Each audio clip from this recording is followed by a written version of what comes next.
आज हम लोग बात करते हैं 106 कॉन्स्टिट्यूशनल अमेंडमेंट के बारे में। जी हाँ, महिला आरक्षण को लेकर कई वर्षों से अगर देखा जाए तो भारत के इतिहास में हम लोग महिला सशक्तिकरण की बात करते तो हैं, लेकिन इतना कुछ होने के बाद भी क्या महिला वास्तविक तौर पर एम्पावर हुई है? तो इस वुमेन एम्पावरमेंट को देखते हुए कि किस प्रकार से महिला को सशक्त किया जाए, एम्पावर किया जाए। चूंकि बाकी जगह तो हम देख रहे हैं कि आजकल महिलाएं का कहीं ना कहीं जो लेडीज हैं वो पार्टिसिपेट कर रही हैं गवर्नमेंट जॉब में, प्राइवेट जॉब में। तो प्रतिनिधित्व पहले के कंपैरिजन में तो बढ़ा है, लेकिन अभी भी अगर हम देखें तो भारतीय संसद में महिलाओं का आरक्षण दिए जाने को लेकर के 106वां संविधान संशोधन विधेयक पारित हुआ। इस संदर्भ में अगर हम बात करें, महिलाओं के आरक्षण के संदर्भ में बात करें, तो इससे पूर्व कई बार प्रयास किया गया, लेकिन कई बार स्थिति ऐसी हुई जैसे 1996 में पहली बार प्रयास किया गया था कि महिला आरक्षण विधेयक को पारित किया जाए, किंतु मेजॉरिटी के अभाव में उस महिला आरक्षण विधेयक को पारित नहीं किया जा सका। इसके बाद भी 1998, 1999 और 2008 में भी कोशिश की गई थी कि इस महिला आरक्षण विधेयक को पारित किया जाए, लेकिन पारित नहीं किया जा सका। इन सारे चीजों को देखते हुए एक बार फिर 2023 में 106वां संविधान संशोधन विधेयक के माध्यम से इस महिला आरक्षण विधेयक को पारित किया गया।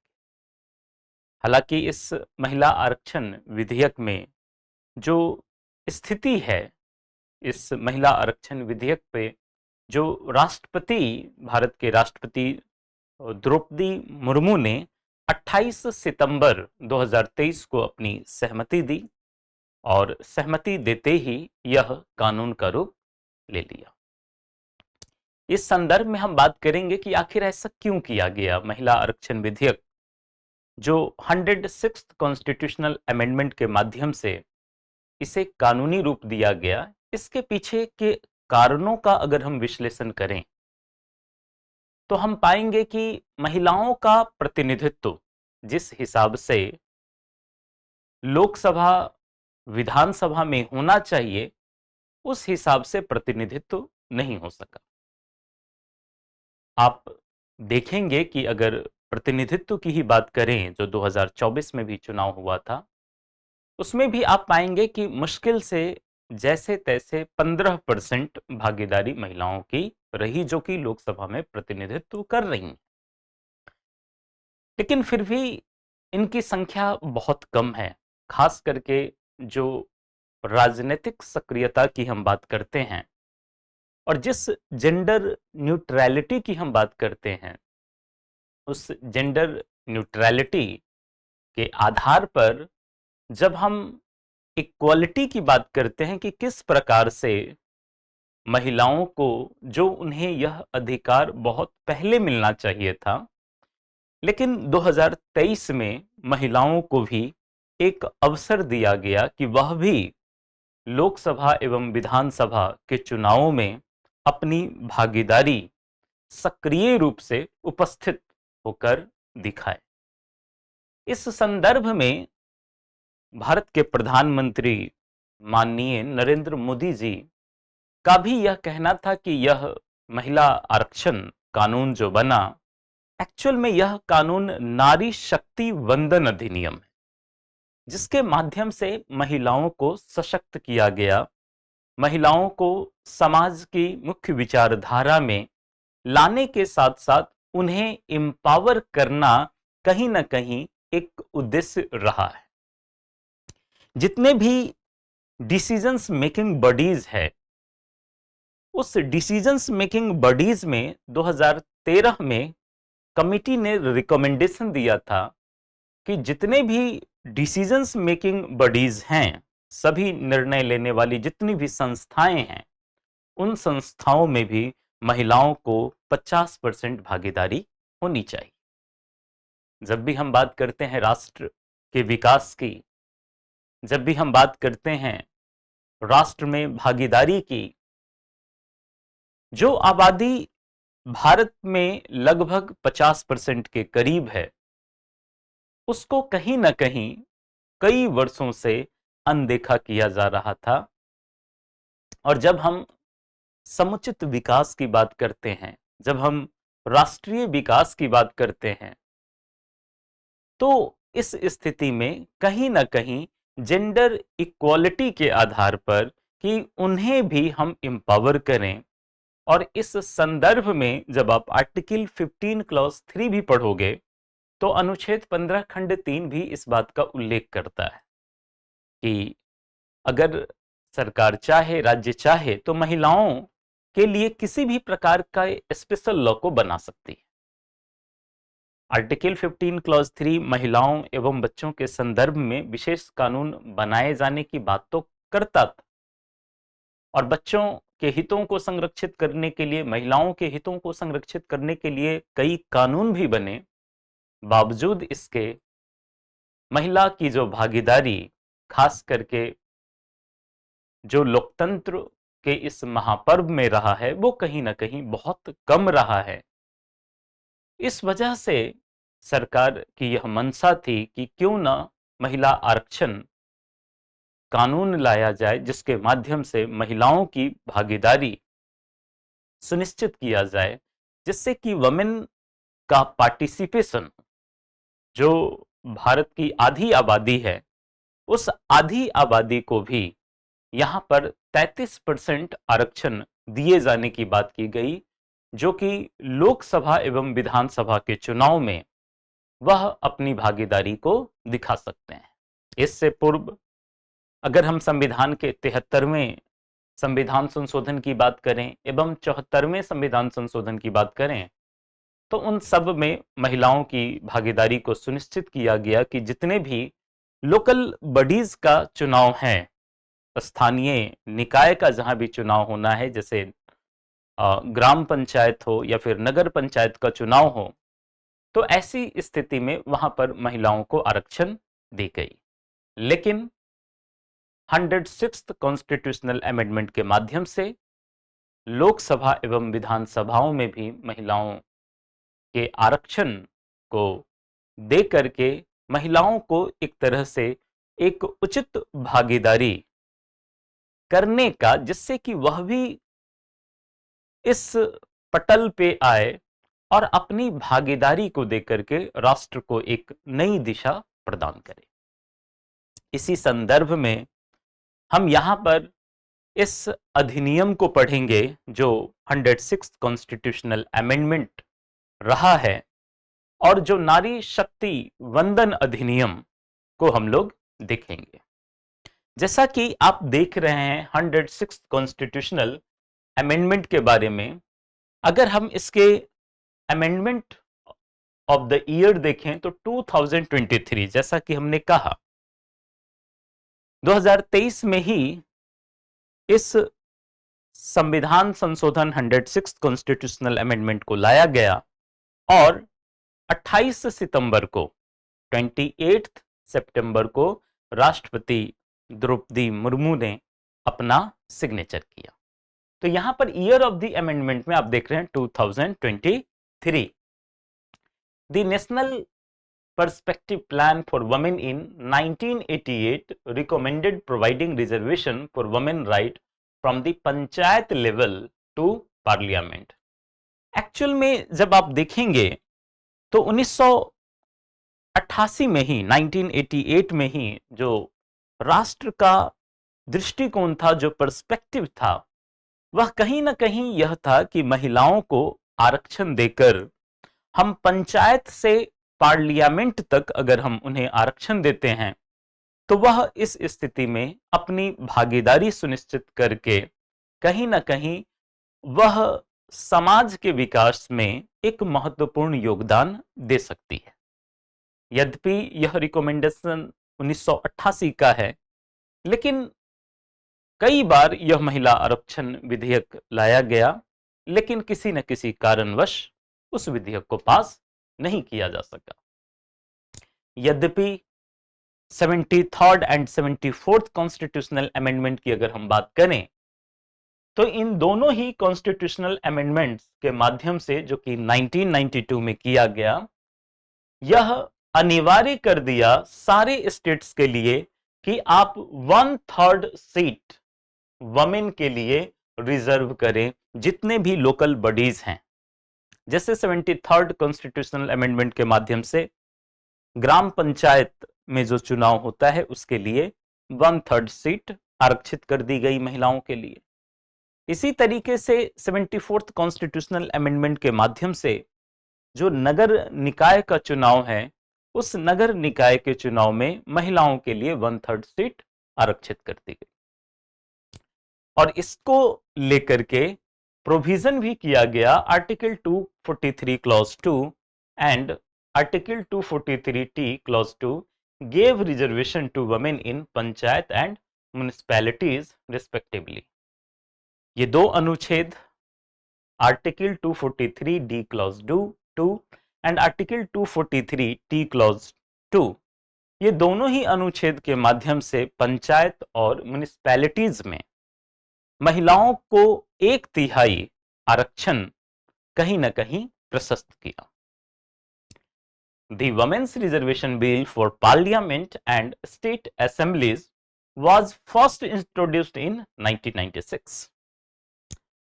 महिला आरक्षण को लेकर जहां तक कि पार्लियामेंट में उनकी भागीदारी का सवाल है, स्टेट लेजिस्लेटिव बॉडी में, स्टेट लेजिस्लेचर में, राज्य की विधायिका में उनकी भागीदारी का सवाल है, इन सब को देखते हुए कि उनकी भागीदारी पार्लियामेंट में हो सके, उनकी भागीदारी राज्य की विधानसभा में हो सके, इसके लिए सबसे सर्वप्रथम प्रयास 1996 में किया गया, ताकि पार्लियामेंट एंड स्टेट असेंबलीज में उनकी भागीदारी को सुनिश्चित किया जा सके। But unfortunately due to the lack of majority न होने की वजह से इस कानून को पास नहीं किया जा सका। फिर हम देखते हैं जो सब्सिक्वेंट अटेम्प्ट किया गया 1996 में। पहला अटेम्प्ट जरूर था कि इस महिला आरक्षण कानून को पारित किया जाए, लेकिन नहीं किया जा सका। लेकिन बाद में भी 1998, 1999 एंड 2008 बाद में भी अटेम्प्ट किया गया कि इस कानून को पास किया जाए, किंतु all the bills lapsed with the dissolution of the respective Lok Sabha. लेकिन सारे के सारे जो बिल थे वह लैप्स कर गए, क्योंकि लोकसभा कहीं ना कहीं विघटित हो जा रही थी। तो इस वजह से आप देखेंगे कि उस समय महिला आरक्षण विधेयक को पारित नहीं किया जा सका। फिर हम देखते हैं कि राज्यसभा पास्ड इट इन 2010। इसके बाद एक बार फिर से राज्यसभा में लाया गया, राज्यसभा ने इसे पास भी किया, but it remained pending in the Lok Sabha.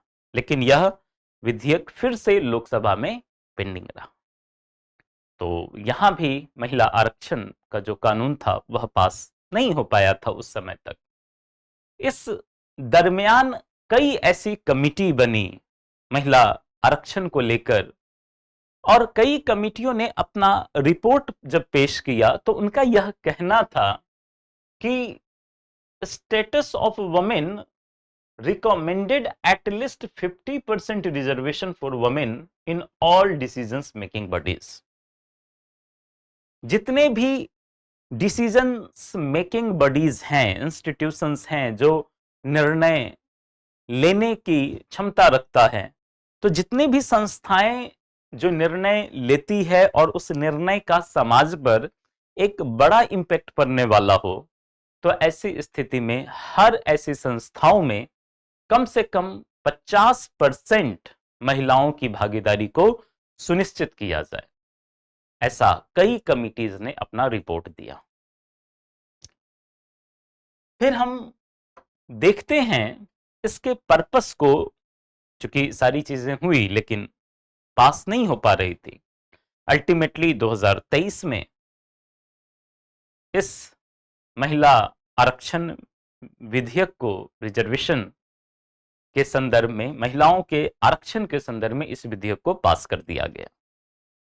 अब इसके अगर हम पर्पस को देखें, इसके अगर हम उद्देश्यों को देखें, तो इसके पर्पस में हम देखते हैं कि रिव्यू मैकेनिज्म, मतलब क्या कि policy effectiveness reviewed after 15 years for potential extensions. अब यहां पर अगर आप देखेंगे तो जो किया गया यह एक्चुअल में 15 वर्षों के लिए, इस कानून में जो व्यवस्था की गई 15 वर्षों के लिए किया गया। हालांकि अभी इस कानून को लागू होने में कुछ समय लगेगा, क्योंकि अगली जो जनगणना है और उसके बाद परिसीमन प्रक्रिया, जिसमें कि लोकसभा और विधानसभा क्षेत्रों का पुनर्निर्धारण भी होना है। ऐसी स्थिति में महिलाओं के लिए निर्धारित की जाने वाली विशेष सीटों का पता भी लगाएगी। तो इस अधिनियम के प्रावधानों के अनुसार अगर हम देखें तो लोकसभा और विधानसभाओं में जो महिला आरक्षण को लेकर के कानून बनाया गया, यह 15 वर्षों के लिए कानून बनाया गया।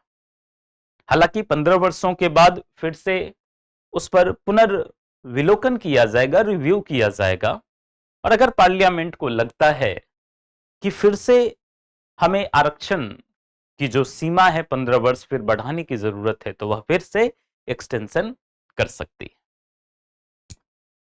फिर 15 इयर्स ड्यूरेशन आप देख रहे हैं कि 15 साल ये जो कानून है, और इस कानून में 15 साल के लिए यह प्रोविजन किया गया। दूसरी चीज कि रिजर्व सीट्स, यहां पे सीटों को रिजर्व किया गया। 1/3 of seats in Lok Sabha and state assemblies are reserve for women. Lok Sabha की जितनी भी सीटें हैं उसका 1/3 सीट वुमेन के लिए रिजर्व किया गया। ठीक उसी तरीके से अगर हम स्टेट असेंबलीज की बात करें तो स्टेट असेंबलीज में भी उसके 1/3 सीट को यहां पे रिजर्व किया गया। जैसे मान लो कि अगर 300 सीटें हैं तो 300 सीटों पे 100 सीट महिलाओं के लिए रिजर्व हो गया।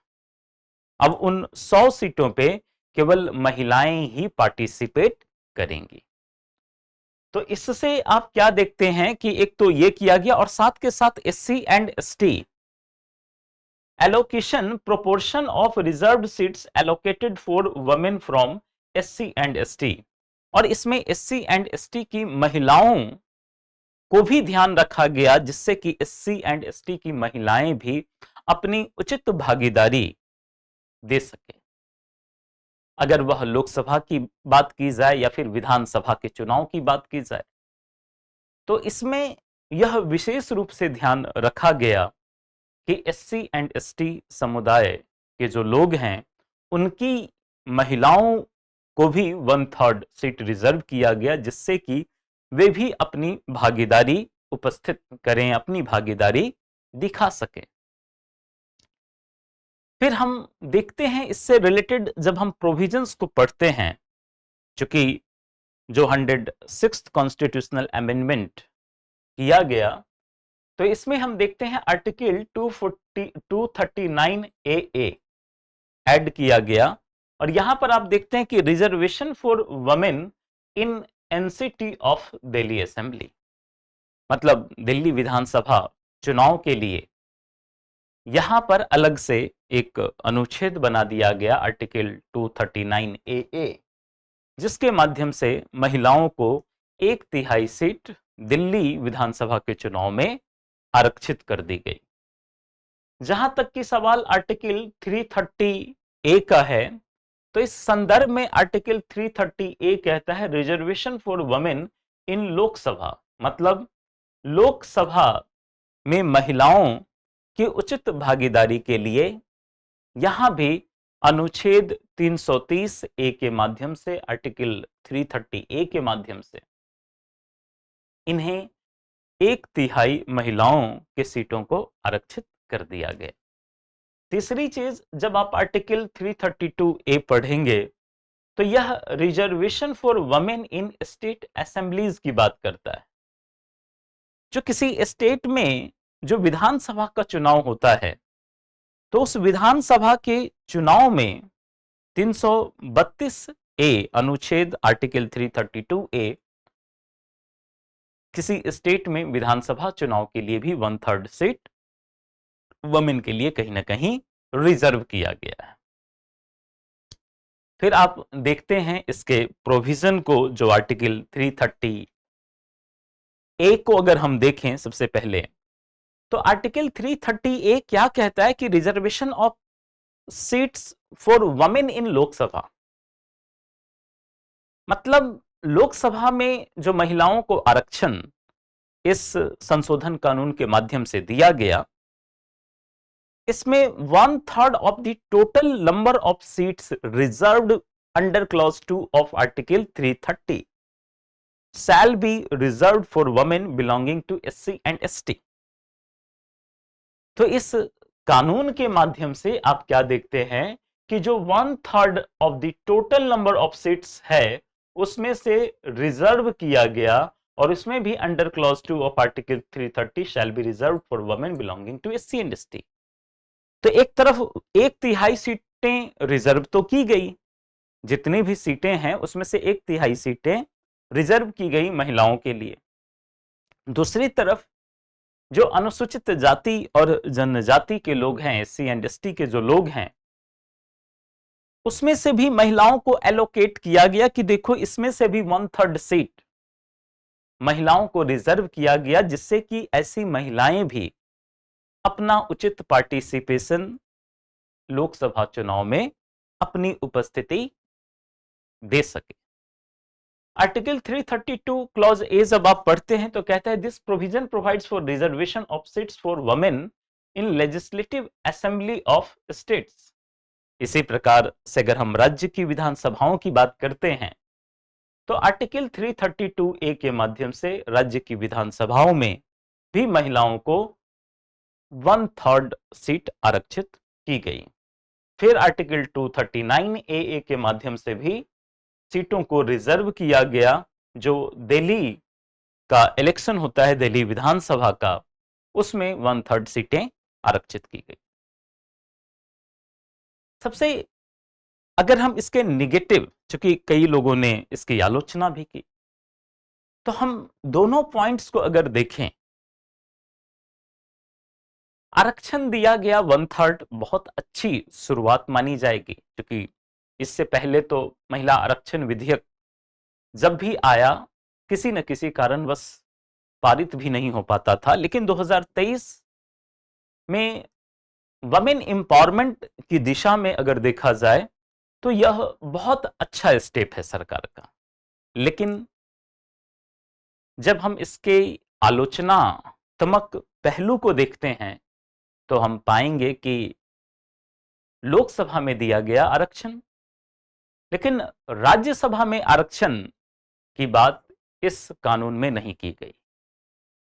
ठीक उसी तरीके से राज्य की विधानसभाओं में आरक्षण दिया गया, लेकिन जिन राज्यों में विधान परिषद है उन राज्यों में विधान परिषदों में आरक्षण की बात नहीं की गई। तो इस वजह से जो इसके आलोचनात्मक पहलू हैं कि जब आपने आरक्षण दिया तो लोकसभा में दिया, साथ के साथ आप राज्यसभा में भी दे देते, विधानसभा में दिया, साथ के साथ विधान परिषद में भी दे देते, जो लेजिस्लेटिव काउंसिल होती है। तो इससे कहीं ना कहीं महिलाओं की भागीदारी और भी बढ़ती। लेकिन फिर भी यह अगर देखा जाए तो बहुत अच्छा स्टेप है वुमेन एम्पावरमेंट को देखते हुए, जिससे कि महिलाओं की भागीदारी उचित तौर पर कहीं ना कहीं बढ़े। इस संदर्भ में जब हम देखते हैं इसके इम्प्लीकेशंस को, तो हम पाते हैं कि इंक्रीज्ड रिप्रेजेंटेशन, मतलब अगर हम पहले की बात करें तो चुनाव में क्या है, लगभग 15% के आसपास लोकसभा चुनाव में महिलाओं की भागीदारी रही है। लेकिन 33% होने की वजह से कहीं ना कहीं महिलाओं की जो भागीदारी है वह बहुत ज्यादा बढ़ेगा, क्योंकि अब कंपलसरी हो जाएगा। और कंपलसरी होने की वजह से कहीं ना कहीं 33% महिलाओं का लोकसभा में आना तो तय है। दूसरी बात, इंपावरमेंट। हम बार बार बात करते हैं कि वमेन को इंपावर करो, वमेन को इंपावर करो। देश की आधी आबादी कहीं ना कहीं इन सब चीजों से वंचित थी, लेकिन इस कानून के माध्यम से जो इक्वालिटी को प्रमोट किया गया, जेंडर इक्वालिटी को प्रमोट किया गया, जिससे कि वह भी अभी तक लोकसभा एवं विधानसभा के चुनावों में कहीं ना कहीं वह पीछे रह जाती थी, आज उनके लिए एक अच्छी अपॉर्चुनिटी है, एक अच्छा अवसर है कि वह भी अपनी उपस्थिति उचित रूप में दर्ज करें। पॉलिटिकल डायनामिक्स की अगर बात करें तो ऑब्वियसली पॉलिटिकल डायमेंशन भी कहीं ना कहीं चेंज होगा। ये तो रहा इसके इम्प्लीकेशंस। और आपका एक क्वेश्चन है, for how long is the reservation policy set to last according to the 106th amendment. इसका आंसर बताना है, ऐसे ऑलरेडी हम डिस्कस कर चुके हैं, तो इसका आपको आंसर बताना है कि क्या होगा। दूसरी बात कि इससे रिलेटेड अगर हम देखें, चूंकि सुप्रीम कोर्ट के जजमेंट को 106th कॉन्स्टिट्यूशनल अमेंडमेंट 2023 में लाया, लेकिन आप लोगों ने सुना होगा या जो लोग बिहार से होंगे शायद उन्हें पता भी होगा कि बिहार में बिहार सरकार ने पंचायतों में चुनाव में 50% भागीदारी स्त्री की सुनिश्चित कर दी, महिलाओं के लिए सुनिश्चित कर दिया। अब जो राज्य सरकार ने, बिहार राज्य सरकार ने महिलाओं की भागीदारी के लिए पंचायत चुनाव में जो 50% भागीदारी सुनिश्चित की, इस वजह से इस मामले को लेकर के कोर्ट में Rajesh Kumar versus state of Bihar 2013 के जजमेंट कहीं ना कहीं एक बड़ा रोल प्ले किया है। तो हम अगर बात करें, एक जजमेंट है Rajesh Kumar versus state of Bihar, ये जजमेंट है 2013 सुप्रीम कोर्ट। अगर इसके फैक्ट को हम देखें तो पाएंगे कि जो बिहार सरकार थी उसने 50% रिजर्वेशन वमेन को पंचायत इलेक्शन में दिया गया, जिससे कि वे पंचायत में अपनी 50% भागीदारी दर्ज कर सके। लेकिन राज्य सरकार के इस कदम को चुनौती दी गई, चैलेंज किया गया, और पिटिशनर ने जो आधार बनाया, कहा कि यह कहीं ना कहीं डिस्क्रिमिनेशन है। जब आप महिलाओं को 50% आरक्षित कर देते हो पंचायत चुनाव में, तो इस स्थिति में यह कहीं ना कहीं अनुच्छेद 14 का उल्लंघन होगा, जो अनुच्छेद 14 आर्टिकल 14 इक्वालिटी की बात करता है। सुप्रीम कोर्ट ने कहा कि नहीं। सुप्रीम कोर्ट का जो ऑब्जर्वेशन इस मामले में रहा, वह कहा कि जब हम सब्सटेंटिव इक्वालिटी की बात करते हैं, तो सब्सटेंटिव इक्वालिटी तभी प्राप्त हो पाएगा जब महिलाओं की उचित भागीदारी होगी। और इस संदर्भ में जो बिहार सरकार ने रिजर्वेशन दिया था, उस रिजर्वेशन को सुप्रीम कोर्ट ने अपहेल्ड किया। तो इस वजह से मेन चीज जो कोर्ट का यह कहना था, सुप्रीम कोर्ट का, Rajesh Kumar versus state of Bihar के मामले में कि reservation was an essential tool to empower women and ensure their participation in decisions making process at the grassroots levels। धरातल स्तर पर अगर हम देखें तो इस स्थिति में जो आरक्षण पंचायतों में 50% महिलाओं को दिया गया वह एक तरीके से टूल की तरह है जिससे कि महिलाएं धरातल स्तर पे ग्रास रूट पे उस काम को कर सके।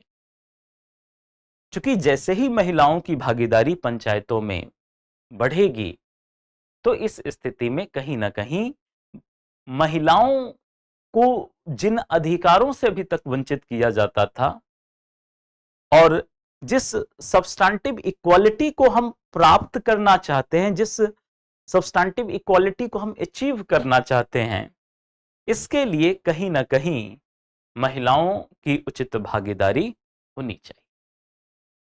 तो इस तरीके से Rajesh Kumar versus state of Bihar में सुप्रीम कोर्ट ने reservation for women in panchayats कहीं ना कहीं उसको वैलिड डिक्लेयर किया। तो इस तरीके से 106 कॉन्स्टिट्यूशनल अमेंडमेंट के पीछे के आधार को हम लोग जनरली देखते हैं कि कई कमिटी बनी, कमिटी ने अपना रिकमेंडेशन दिया, उससे पूर्व कई बार कोशिशें की गई, राइट, लेकिन पास नहीं हो पाया। 1996 में इंट्रोड्यूस किया गया, नहीं पास हुआ। लेकिन सुप्रीम कोर्ट का भी जजमेंट कहीं ना कहीं इस मामले में इस रास्ते को प्रशस्त किया है, एक तरीके से महिला आरक्षण कानून को लाए जाने के लिए कहीं ना कहीं एक दिशा प्रदान की है। और Rajesh Kumar versus state of Bihar के मामले में सुप्रीम कोर्ट ने पंचायतों में 50% आरक्षण को पूरी तरीके से संवैधानिक माना, कॉन्स्टिट्यूशनल माना।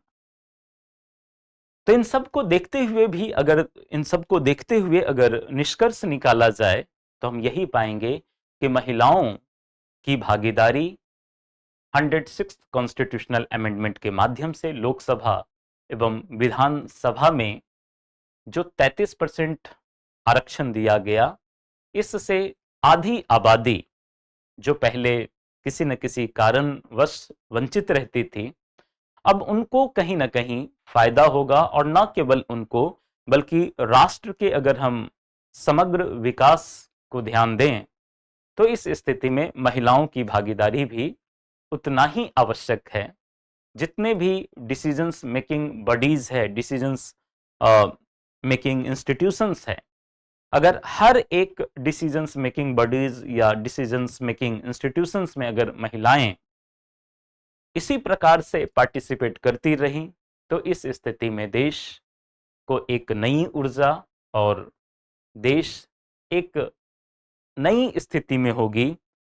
जिन अवसरों की हम बात करते हैं, जिस इक्वालिटी की हम बात करते हैं, वह इक्वालिटी इन्हीं सब के माध्यम से कहीं ना कहीं दिया गया। और 106 कॉन्स्टिट्यूशनल अमेंडमेंट एक्ट को इसी वजह से नारी शक्ति वंदन अधिनियम के रूप में भी हम जानते हैं, जिसके माध्यम से महिलाएं कहीं ना कहीं सशक्त होंगी, महिलाएं कहीं ना कहीं मजबूत होंगी।